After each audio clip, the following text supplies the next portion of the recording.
On ABC-7's Good Morning El Paso Weekend, we're learning more about the suspect accused of murdering Constable Robert White on Friday night. New information on a motorcycle crash that left one man dead. And yet another win at home for the UTEP Miner football team. The Miners took on Southern Mississippi at the Sun Bowl, and we have all the highlights in ABC-7 Sports. And in Storm Track weather, Dan. Rain chances are going up today and tomorrow as well.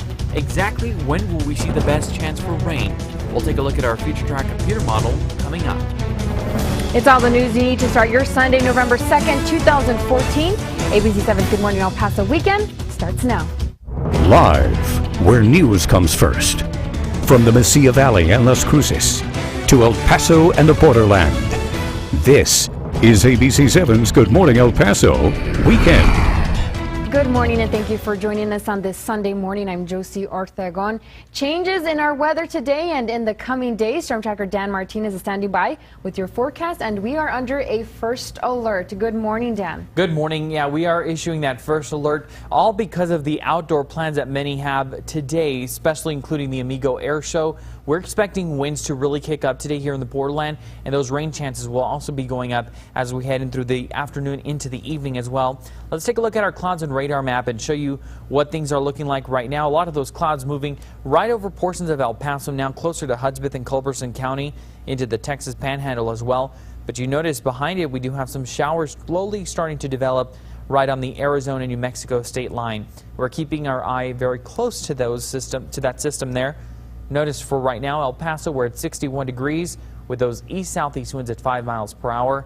Las Cruces also at 61 with those south winds at 11 miles per hour. Quick check of the rest of your day, and you'll notice those rain chances really do increase once we hit noon, and it'll go up to 30% into the evening.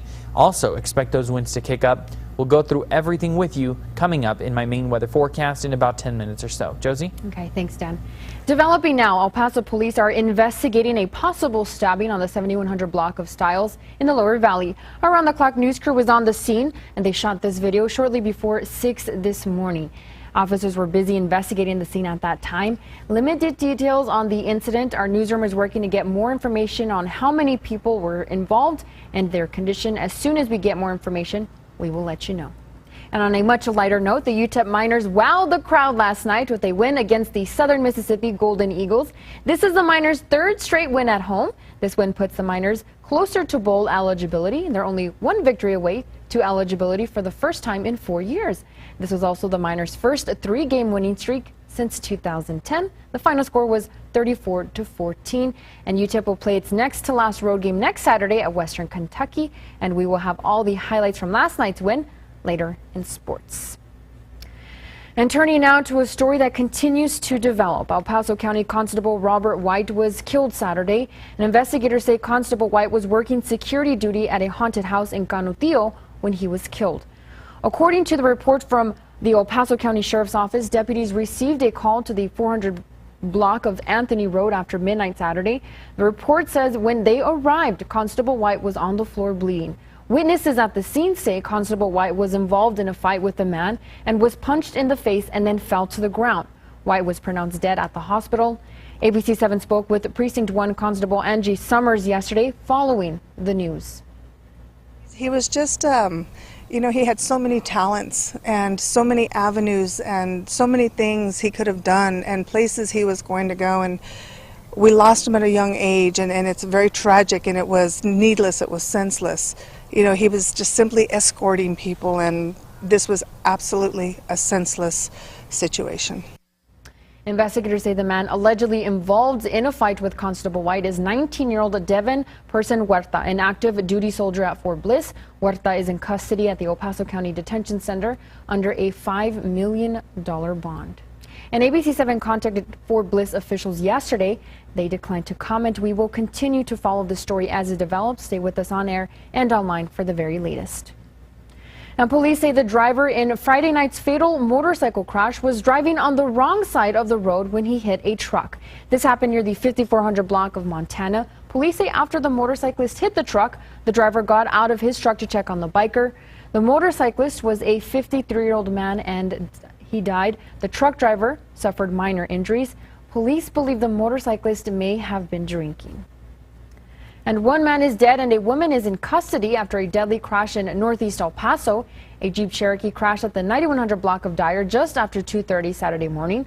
The Cherokee swerved into the next lane at a high speed and hit another car from behind, killing the driver, who police say was a 21-year-old man. Police believe speeding and alcohol were factors in the crash. The driver will be charged with intoxicated manslaughter once she is released from University Medical Center. Former El Paso Independent School District Superintendent Lorenzo Garcia is a free man. That's according to their Bureau of Prisons. Remember, Garcia was arrested in 2012 for leading a massive cheating scandal. Students were either held back or promoted in order to bypass the 10th grade state assessment test. He also granted one of his mistresses a near $500,000 contract. He was sentenced to 3.5 years in prison. Garcia was released Friday night.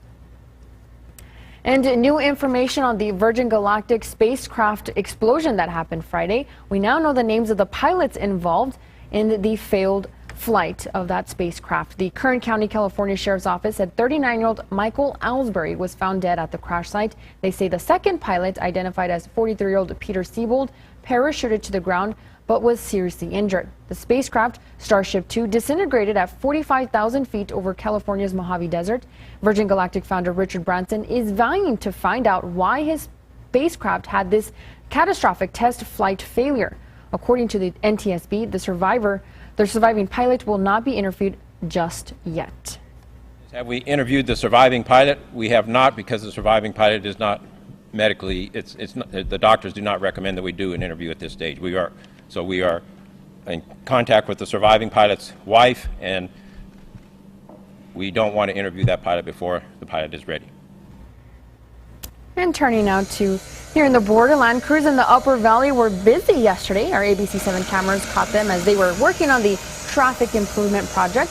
Crews with the International Boundary and Water Commission were also out working on noise mitigation improvements on the floodgates at the bridge right over the Rio Grande. And just a reminder that crews will be out there until Tuesday working in that area, and the road will reopen on Wednesday. Here's a look at where that's taking place. Again, the Country Club Road Bridge over the Rio Grande is closed. If you are headed in that direction, detour signs can be seen on Donovan Drive, Arcraft, McNutt, and Sullen Park Drive. You can find yourself an alternate route. And another traffic alert. Beginning tomorrow, north and southbound traffic on South Kleinfield Drive will be reduced to one lane each in each direction. Drivers can still use South Kleinfield Drive, but just be aware of that change because it will slow traffic down. And another reminder, on the west side of town, the Amigo Air Show is underway, and there will be some traffic congestion in that area near the Doña Ana County International Jetport in Santa Teresa. That's located at 8014 Airport Road. Crews and police will be on the road to direct traffic on McNutt Road and the Pete Domenici Highway. Meanwhile, planes were busy flying in the sky as part of the Amigo Air Show yesterday, and our cameras caught them. Yesterday, the show brought together all the wonders of aviation, from jets to propeller planes to parachuters. The big event was the U.S. Thunderbirds, and we spoke to a visitor who came all the way from San Antonio just to watch the show. What do you think of the air show so far? Awesome. The kids are really enjoying it. I like seeing the airplanes. I like the stands that they have, and I like the people around, the whole environment. The show goes on today. Tickets are $20 for adults and $10 for kids under the age of 14. And still ahead on ABC-7's Good Morning El Paso weekend, slick roads in South Carolina after early snowfall hit the state yesterday. And a Northeast El Paso family got a rude awakening Saturday morning. We'll have those details coming up.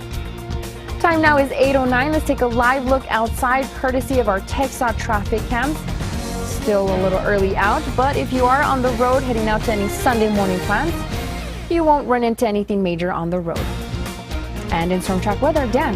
Our first alert in effect for those winds that we'll see today and the possibility of those rain showers too. We'll detail all that for you in storm track weather next. You're watching ABC-7, where news comes first.